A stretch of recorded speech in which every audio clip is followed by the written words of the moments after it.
এক্সপেরিমেন্টের সুবাদে কিন্তু আমি অনেক কিছু শিখতে পারছি এবং পাশাপাশি আপনাদের সাথেও সেই বিষয়গুলো শেয়ার করা হয়ে থাকে। কিছুদিন আগে একটা পোস্ট করেছিলাম যেখানে আমি বলেছিলাম যে, "ভাইয়া একটা ওয়্যারলেস চার্জার তৈরি করা গেলে প্রিয় ভাইরা কিরকম হয়?" সেখানে আপনারা অসংখ্য কমেন্ট এবং লাইক করেছেন। তার জন্য প্রিয় ভাইদেরকে অসংখ্য ধন্যবাদ। তো আমি যখনই কোনো এক্সপেরিমেন্ট করতে চাই বা কোনো ডিভাইস তৈরি করতে চাই, আমি ১ম এ দেখি রিসোর্স কি আছে। YouTube হোক বা Google হোক সমস্ত জায়গায় আমি একটু পড়াশোনা করি এবং দেখি প্র্যাকটিক্যালি কে কিভাবে তৈরি করলেন। তো আমি সবথেকে বেশি যে ভিডিওগুলো পেয়েছি সেটা হচ্ছে এরকম একটা ট্রানজিস্টর ব্যবহার করা হয়। এরপরে এর সাথে একটা কয়েল ব্যবহার করা হয় এবং এই পাশে রিসিভিং হিসেবে একটা কয়েল ব্যবহার করা হয় এবং এইখানে হচ্ছে এই ২ প্রান্তে আমরা যখন আমাদের মোবাইলের বা স্মার্টফোনে একটা কানেক্টর ব্যবহার করে আমরা সেটা সাপোজ টাইপ সি ব্যবহার করে আমি যদি আমাদের মোবাইলে কানেকশন করি তাহলে আমাদের মোবাইলটি চার্জ হচ্ছে। তাই না? এরকমটাই তো আমরা মেক্সিমাম ভিডিওতে দেখেছি এবং সিমিলার ভাবে দেখেন আমি এইখানে একই কাজ করেছি। সো অনেকে দেখলাম যে 9 ভোল্টের ব্যাটারি ব্যবহার করে। সেইজন্য আমি এখানে কানেক্টর ব্যবহার করেছি অর্থাৎ ডিসি সকেট ব্যবহার করে 9 ভোল্টও এপ্লাই করে দেখেছি কি হয়। তো বেসিক্যালি যেটা হয়েছে এই বাতি তো জ্বলে, এলইডি বাতি ভাই জ্বলবে। কিন্তু ভোল্টেজ আমি কাঙ্ক্ষিত পাই নাই। আবার অনেক ক্ষেত্রে ভোল্টেজ আমি অনেক বেশি পেয়েছি। তো ভাবলাম এটাকে বাক কনভার্ট করে যদি আমি কমিয়ে তারপর ব্যবহার করি সেই ক্ষেত্রে আমি দেখলাম যে এম্পিয়ারের পরিমাণটা অনেক কমে যাচ্ছে। অর্থাৎ যেই পরিমাণ এম্পিয়ার আমাদের দরকার একটা স্মার্টফোনকে চার্জ করার জন্য সেটা কিন্তু পাচ্ছি না। তো এখন বলতে পারেন ভাইয়া অনেকে তো এইভাবে দেখাচ্ছে যে আমাদের স্মার্টফোনগুলো চার্জ হচ্ছে। অবভিয়াসলি আপনি স্মার্টফোন চার্জিং দেখাতে পারবেন কিন্তু কতক্ষণ পর্যন্ত এটা চার্জ হবে? আমি একটা এক্সাম্পল দেই। আপনার ফোনটা হচ্ছে 10 ওয়াটে চার্জ হয়। সেই ক্ষেত্রে আমি যদি 300 মিলি অ্যাম্পিয়ার 5 ভোল্টের একটা চার্জিং অ্যাডাপ্টার দিয়ে চার্জ দেই তাহলে আপনার ফোনটা চার্জ হতে কতক্ষণ লাগবে? আমি আরেকটু সহজ করে দিই। 10 ওয়াটে আপনার ফোনটা চার্জ হয়, ফুল চার্জ হতে 1 ঘন্টা লাগে। এখন আপনি এটাকে যদি অর্ধেক ওয়াট, অর্ধেকেরও কম দেন, সাপোজ 500 মিলি অ্যাম্পিয়ারে দিচ্ছেন 5 ভোল্ট। সেই ক্ষেত্রে আপনার এই ফোনটা চার্জ হতে কম করে হলে 4 থেকে 5 গুণ বেশি সময় লাগবে। ধরেন আপনার যদি ১ ঘন্টা লাগে সেই ক্ষেত্রে আপনার ৪ ঘন্টা বা ৪.৫ ঘন্টার মতো সময় লাগতে পারে। তার মানে এটা কতটা কার্যকর হলো? অবভিয়াসলি কার্যকর না। এখন এটা কি তাহলে ভাইয়া কাজ করে না? অবভিয়াসলি কাজ করে। দেখেন আমি এক্সপেরিমেন্ট করার জন্য কতগুলো কয়েল তৈরি করেছি, বিভিন্ন ওয়্যার ব্যবহার করেছি, বিভিন্ন SWG, AWG ওয়্যারগুলো আমি ব্যবহার করেছি, বিভিন্ন মানের, বিভিন্ন সাইজের, হ্যাঁ? সর্বোপরি আমার কাছে যেটা রিয়ালাইজেশন হলো যে হ্যাঁ, প্রত্যেকটা জিনিসেরই কিন্তু একটা নির্দিষ্ট থিওরি আছে। হ্যাঁ? সায়েন্টিফিক থিওরি কিন্তু এভাবেই তৈরি হয় নাই। সায়েন্টিস্টরা পুরো বিষয়টা এক্সপেরিমেন্ট করে তারা দেখেছেন যে না এইভাবে না এইভাবে পারফেক্টলি কাজ করে। আইফোনের মতো কোম্পানি যখন ওয়্যারলেস চার্জিং ব্যবহার করছে, স্যামসাং ব্যবহার করছে, তার মানে অবশ্যই ওয়্যারলেস চার্জিং ওয়ার্কিং। কিন্তু এত সিম্পলভাবে ভাই হয় না। সেটা দিয়ে আসলে ফোন চার্জিং দেখাতে পারবেন। আমিও দেখাতে পারবো আপনাদেরকে যে ভাই ফোন চার্জ হচ্ছে। কিন্তু সেটা না পারফেক্টলি কাজ করবে না। পারফেক্টলি কাজ করার জন্য নির্দিষ্ট কিছু রুলস আছে যেটা আপনারা যদি চান আমি একটা সেপারেট থিওরিটিক্যাল ভিডিও করতে পারি যে আসলে ওয়্যারলেস চার্জিং কিভাবে কাজ করে সেটার একটা এক্সপ্লেনেশন নিয়ে আসবো। সেটাকে এপ্লাই করে আমি যদি চাই যে 10 ওয়াটে একটা ফোনকে চার্জ করব বা 5 ওয়াটে একটা ফোনকে আমি চার্জ করব সেটা হয়তো আমি বের করে ফেলতে পারবো ইনশাআল্লাহ। তবে সেটার জন্য কিছুটা অবশ্যই সময় লাগবে এবং আমরা এই এক্সপেরিমেন্টটা অবশ্যই করব।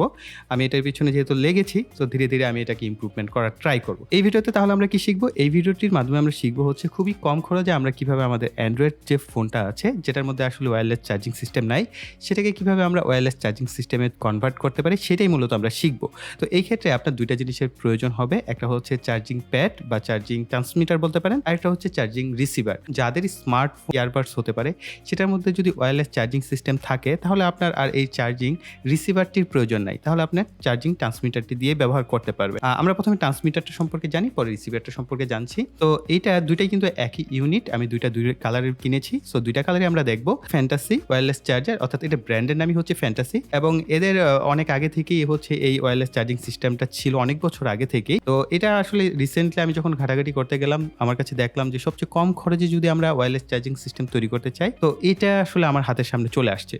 আপনি ৩০০ টাকা প্রাইজের মধ্যে হচ্ছে চার্জিং যে ট্রান্সমিটার বা চার্জিং প্যাডটা সেটা পেয়ে যাচ্ছেন। আর চার্জিং রিসিভারটার প্রাইস আপনি ২১৫ বা ২০ এরকম প্রাইসে। তো এইটার দাম যেহেতু মাত্র ২১৫ টাকা মেবি পড়েছে আমি যখন কিনেছি। তো এত কম প্রাইজের মধ্যে যদি আমাদের ফোনটাকে ওয়্যারলেস করা যায় তো আমরা ট্রাই করব না কেন? অবশ্যই কিনার আগে আমার এক্সপেরিমেন্টটাকে সম্পূর্ণ দেখেন, এরপরে গিয়ে কিনবেন। এই ২টা আগে প্যাড, চার্জিং প্যাড বা চার্জিং ট্রান্সমিটার ২টাকে দেখব।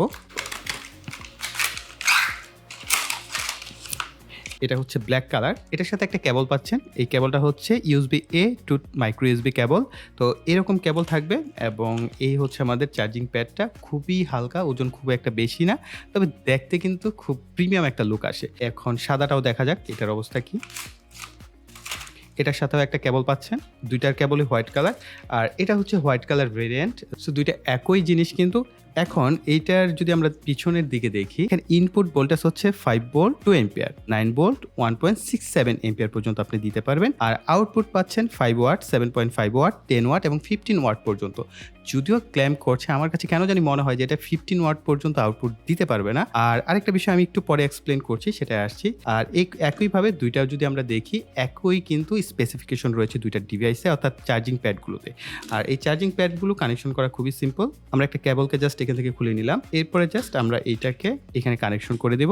আর এইখানে আমাদের যে অ্যাডাপ্টার বা চার্জারটা ব্যবহার করবো সেটা আমাদের স্মার্টফোনের চার্জার। এখন আপনার স্মার্টফোনের চার্জার যদি 10 ওয়াট হয় তাহলে আপনি এখানে 10 ওয়াট ইনপুট দিতে পারছেন, যদি 15 ওয়াট হয় তাহলে 15 ওয়াট ইনপুট দিতে পারছেন। হ্যাঁ, কিন্তু এটা যেটা বলছে এরকমটা হবে না। আপনি এখানে 5 ওয়াটের একটা অ্যাডাপ্টার কানেকশন করেছেন আর আউটপুটে আপনি 15 ওয়াট পাবেন, সেটা কিন্তু পসিবল না। এটা মাথায় রাখবেন। এই জিনিসটা অনেকেই ব্যবহার করছেন হয়তোবা, যারা ব্যবহার করছেন অবশ্যই কমেন্ট সেকশনে আপনাদের ইউজার এক্সপিরিয়েন্সটা জানাবেন। এতে করে যারা পারচেস করবে তাদের একটা ভালো আইডিয়া হয়ে যাবে। আমি কিন্তু দেখেন কোনো প্রোডাক্ট বিক্রির জন্য মার্কেটিং করি না, যেটা রিয়েল সেটাই আমি করে থাকি এবং বিক্রেতারা বিক্রি করে। আমার কাজ হচ্ছে প্রোডাক্টটার ভালো মন্দ দিকগুলো আপনাদের সাথে শেয়ার করা, যাতে আপনারা পারচেস করার ক্ষেত্রে সঠিক সিদ্ধান্ত নিতে পারেন। এখন আসি আমরা ওয়্যারলেস চার্জিং রিসিভারে। এটা দেখেন কতটা পাতলা, এটার ভিতরে কয়েল আছে এবং এটার মধ্যে আই থিঙ্ক সার্কিট আছে। এবং আপনারা যদি চান পরবর্তী একটা ভিডিওতে আমি এইটাও খুলবো, প্লাস এগুলো একটা খুলে দেখবো যে ভিতরে আসলে কনস্ট্রাকশনটা কি, এটার কয়েল বা সার্কিট গুলো কিভাবে তৈরি করা হয়েছে। আমরা জাস্ট একটা বেসিক আইডিয়া কিন্তু নিতে পারি। যদি আপনারা চান তাহলে অবশ্যই কমেন্ট সেকশনে লিখবেন হ্যাঁ ভাইয়া ডিভাইস গুলো খুলে দেখান। কানেকশন করাটা দেখেন কতটা সিম্পল। আমি জাস্ট আমার যে স্মার্টফোনটা আছে এটার ব্যাকপার্টটা বা ব্যাক কাভারটা খুলে ফেলবো এবং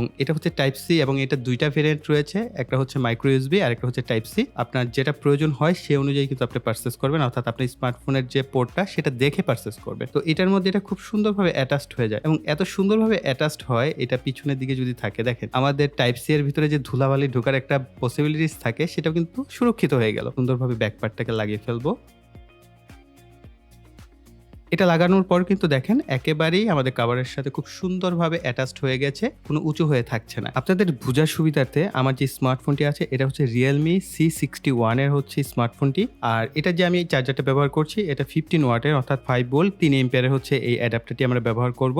এইটার আমরা বেশ কিছু টেস্ট অবশ্যই করব, তার পূর্বে হচ্ছে আমাদের ডিভাইসটি চার্জ হয় কিনা সেটা দেখা যাক। প্রথমে আমরা চার্জিং প্যাডটিকে এটার সাথে কানেকশন করে নিব। আমি এটাকে এসি সাপ্লাই দিচ্ছি। এরপর আমরা সাপ্লাইটাকে যদি অন করে দেই তাহলে দেখতে পাচ্ছেন একটা ব্লু কালারের বাতি কিন্তু জ্বলছে। এরপর এটা রেড কালার হয়ে গেছে, সো পাশ থেকে হয়তো দেখা যাবে কিনা। তো ভিতরের দিকে একটা রেড কালার বাতি জ্বলছে, খুবই ছোট সাইজের বাতি। অন্ধকারে অবশ্যই এটা ভিজিবল হয়, আলোর ভিতরে দেখা যায় না। তো আমরা মোটামুটি এটা হচ্ছে আমাদের চার্জিং প্যাড বা রিসিভার। এটার উপর আমাদের স্মার্টফোনটাকে যদি এখন রাখি, অবশ্যই এইটা বরাবর আমাদের স্মার্টফোনটাকে রাখতে হবে। এই যে দেখেন আমার স্মার্টফোনটি কিন্তু চার্জ হচ্ছে এবং আমরা পার্সেন্টেজ দেখতে পাচ্ছি 93%। এখন আমাদের স্মার্টফোন দেখা গেছে যে সারা দিন ভরে যদি চার্জ হয়, যেমন আমার এই স্মার্টফোনটি যদি 10 ওয়াটে বা 15 ওয়াটে চার্জ হয়, তাহলে এখন বর্তমানে চার্জ হচ্ছে কিন্তু 5 ওয়াটে। তার মানে অবভিয়াসলি আপনার অনেক বেশি লম্বা সময় লাগবে এটা চার্জ হতে। অর্থাৎ আমি যদি 3 এম্পিয়ার রেটে চার্জ করি আর 1 এম্পিয়ার রেটে চার্জ করি তাহলে তিনটার পার্থক্য তো অবশ্যই আপনারা সবাই বুঝেন। 3 এম্পিয়ার রেটে যদি 1 ঘন্টায় চার্জ হয় তাহলে 1 এম্পিয়ার রেটে 3 ঘন্টায় চার্জ হবে। আর আপনি পৃথিবীর যে কোনো ওয়্যারলেস চার্জিং ব্যবহার করেন না কেন, সেগুলোতে স্লো চার্জিংই হয়। আপনি যে খুব আহামরি ফাস্ট চার্জিং পাবেন, ধরেন আপনি 15 ওয়াটে নর্মালি যেরকম ফাস্ট চার্জিং পান, আপনি 15 ওয়াটের যখন ওয়্যারলেস চার্জিং ব্যবহার করবেন অতটা ফাস্ট পাবেন না। এটা ব্যবহার করে লাভ কি? এটা ব্যবহার করে লাভ হচ্ছে আপনি কোথা থেকে আসছেন, তাপ করে এটাকে ফোনের উপরে রেখে দিলেন, রেখে চলে গেলেন, আপনার ফোনটা অটোমেটিকলি চার্জ হওয়া শুরু করে দিল। যতটুকু হলো, বা আপনি ঘুমের ঘরে এটাকে রেখে দিলেন, বাস এটা চার্জ হয়ে গেল। ওয়্যারলেস চার্জিংটা কিন্তু একটি স্টাইলিস্ট ওয়ে বোঝানো হয়, এই কারণে অনেকেই এটার উপর প্যাশনেট হয়ে থাকেন। আমার একটা ওয়্যারলেস চার্জিং সিস্টেম হলে কিরকম হয়। তো এখন আমরা আরেকটু হার্ড লেভেলে যাব, কারণ আমরা তো নর্মাল এক্সপেরিমেন্ট করলে হবে না। আমাদের ফোন চার্জ হচ্ছে ঠিক আছে, আমরা এটা কত এম্পিয়ার নিচ্ছে তাহলে আমাদের একটা আইডিয়া এখানে তৈরি হয়ে যাবে। ইউএসবি টেস্টার এখানে ব্যবহার করে দিচ্ছি। এরপর আমরা ইউএসবি টেস্টার থেকে এটাকে আউটপুটে নিচ্ছি। এরপর আমরা এটাকে এসিতে সাপ্লাই দেই। এখানটায় আপনারা দেখতে পাচ্ছেন 5 ভোল্ট আছে। এখন যেহেতু আমরা লোড দেই নাই, অর্থাৎ আমাদের স্মার্টফোনটি চার্জে কানেকশন করি নাই, তো আমরা আমাদের স্মার্টফোনটিকেও চার্জে কানেকশন করে দেই। এই যে আমাদের স্মার্টফোন এখন চার্জ হচ্ছে। এখন যদি আমরা দেখি, আই থিঙ্ক আপনারা ক্লিয়ার দেখতে পাচ্ছেন 5 ভোল্ট 1 এম্পিয়ারের মতো কিন্তু আমাদের ফোনটি চার্জ হচ্ছে। অর্থাৎ আপনার ফোনটি যদি 1 এম্পিয়ারে অর্থাৎ 5 ওয়াট রেটে চার্জ হওয়ার ক্যাপাসিটি থাকে তাহলে কিন্তু আপনার ফোনটি চার্জ হবে। এইখানে দেখেন 1 এম্পিয়ার কেন, আমরা এটার আরেকটু ডিটেলসে যাই। ট্রান্সমিটার কিন্তু সে দেখাচ্ছে যে 15 ওয়াট পর্যন্ত সে আউটপুট দিতে পারবে। কিন্তু আমরা যে রিসিভারটি লাগিয়েছি এটার ক্যাপাসিটি কি সেটাও তো আমাদের জানতে হবে। এটার ক্যাপাসিটি হচ্ছে ডিসি 5 ভোল্ট 1 এম্পিয়ার এবং এইখানে চার্জিং ভোল্টেজ বলা হচ্ছে ডিসি 5 ভোল্ট 800 মিলি এম্পিয়ার।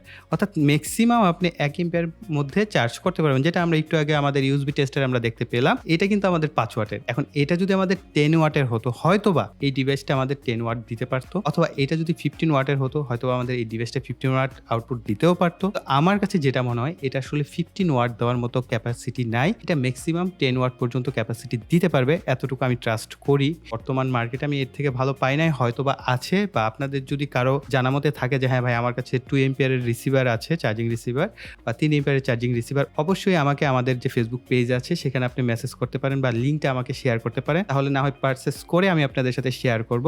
অনেকে হয়তো বা আমার ভিডিও দেখে দৌড় দিবেন যে ভাই এটা পারচেস করে ফেলি। আমি রিকমেন্ডেশন করব আপনি যদি লং টাইম ব্যবহার করার জন্য কোনো ওয়্যারলেস চার্জিং সিস্টেম খুঁজে থাকেন আর আপনি এই ফ্যান্টাসি এইটাকে সিলেক্ট করেন যে 300 আর 200 500 টাকার মধ্যে আমার একটা ওয়্যারলেস চার্জিং সিস্টেম হয়ে যাবে এবং এটা বেশ পারফেক্টলি কাজ করবে, তা কিন্তু না।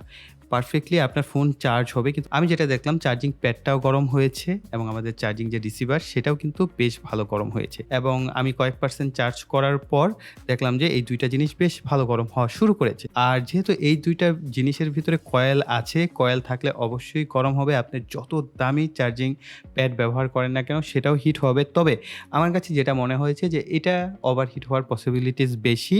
তো এই জিনিসগুলো না আসলে পারচেস করবেন তারাই যারা মনে করেন একটু এনথুসিয়াস আছেন, যে এই ধরনের কাজ করতে পছন্দ করেন, ওয়্যারলেস চার্জিং নিয়ে প্রজেক্ট করতে চাচ্ছেন বা এই ধরনের নতুন বিষয় এক্সপেরিমেন্ট করতে ভালোবাসেন, তারা পারচেস করে এইগুলো ব্যবহার করতে পারেন। কিন্তু যদি আপনার এরকম হয়ে থাকে যে আপনি এটা অ্যাজ এ প্রফেশনাল লাইফ ব্যবহার করবেন, যে জাস্ট আসলাম ফোনটা দিয়ে দিলাম চার্জ হতে থাকলো, কিন্তু এইটা হিট হয়, বেশ ভালো হিট হয়, এটা আপনার ফোনের জন্য ক্ষতি হতে পারে, এই ধরনের ইস্যুগুলো কিন্তু হতে পারে। এগুলো বুঝে যদি আপনার মনে হয় আপনি এই জিনিসগুলো পারচেস করবেন তাহলে আপনারা পারচেস করতে পারেন। প্রিয় ভাইরা, এই ছিল আমাদের পুরো এক্সপেরিমেন্টটি। আশা করি প্রিয় ভাইদের কাছে পুরো এক্সপেরিমেন্টটি ভালো লেগেছে এবং নতুন কিছু শিক্ষণীয় ছিল। তার জন্য অবশ্যই প্রিয় ভাইরা ভিডিওতে লাইক, কমেন্ট এবং শেয়ার করবেন। আপনারা লাইকের পরিমাণটা একটু কমিয়ে দিয়েছেন, আপনাদের কাছে চাইবো প্রিয় ভাইরা আপনারা যারাই ভিডিওটা দেখছেন ভিডিওতে লাইক দিয়ে দেন, এটা আমাকে প্রচুর পরিমাণে উৎসাহ প্রদান করে। আর যারা চ্যানেলটিকে সাবস্ক্রাইব করেনি তারা ভাই অনেক কিছু মিস করবেন, সামনে আরও চমৎকার চমৎকার ভিডিও আপনাদের জন্য নিয়ে আসছি। তার জন্য অবশ্যই চ্যানেলটিকে সাবস্ক্রাইব করে পাশে বেল বাটনটি অ্যাক্টিভ করে রাখবেন পরবর্তী ভিডিওর নোটিফিকেশন পাওয়ার জন্য। সো এই বলে এখানে বিদায় নিব। সকলে ভালো থাকবেন, সুস্থ থাকবেন, টাটা।